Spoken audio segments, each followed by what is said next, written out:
Bu antika saatleri bir tek biz yapıyoruz Antep'te.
Ben adım Cengiz Altunbaş. Saat tamircilikle uğraşıyorum.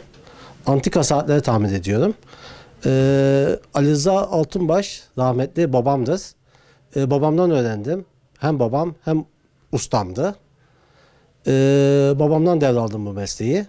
6 yaşında babamın yanında bu işe başladım. 6 yaşından beri halen devam ediyorum. Hem okula gittim yarım gün. Yarım günde babamın yanında meslek öğrenmeye çalıştım. Yaklaşık 18 yaşında tam usta oldum. 1992 yılında babam vefat edince bu mesleğe ben devam ettim. Şimdi gençlerimiz belli yaştan sonra, yani özellikle 15-18 yaştan sonra meslek öğrenmesi biraz zor. Çocuk yaşta, ilkokul döneminde mesleğe adapte olması gerekiyor. Gözünü açınca mesleği görecek ki o meslekte tam bir usta ola. Zor oluyor ama çocuk yaşta dediğim gibi insan hevesleniyor. Bir oyun oynamış gibi hevesleniyorsun, daha çabuk öğreniyorsun. Beynine daha çabuk yerleştiriyorsun o mesleği. Babam böyle eski saatleri verirdi elime. Duvar saati olsun, masa saati olsun. Onları elime verirdi.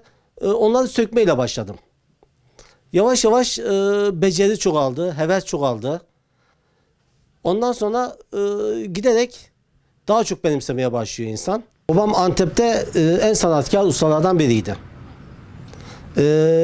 Mesleğe yıllarca şey vardı babamın, katkısı vardı mesleğimize.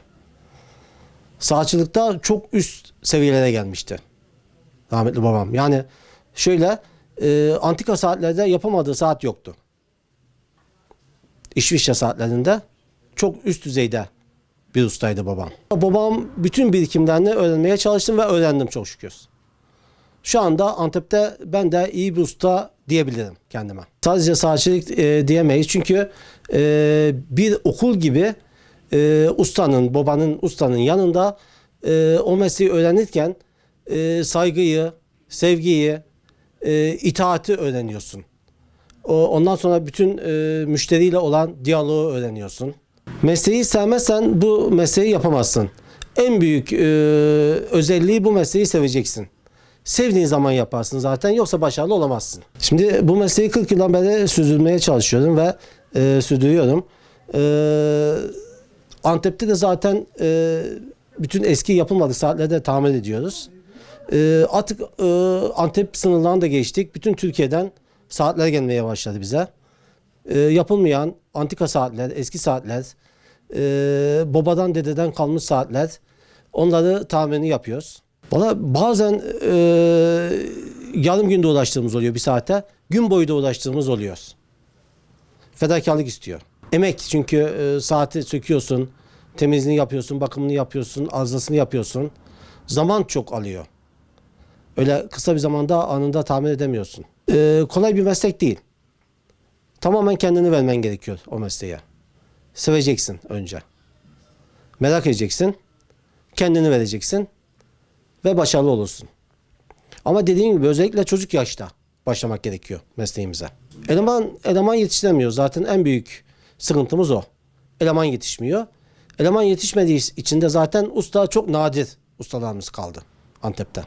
Valla en fazla 7-8 tane usta sayabilirim size. Yeni pilli guatı saatleri yapan ustalar çoğu mekanik yapamıyor. Ondan dolayı da zaten eski ustalarımız nadir, azaldı.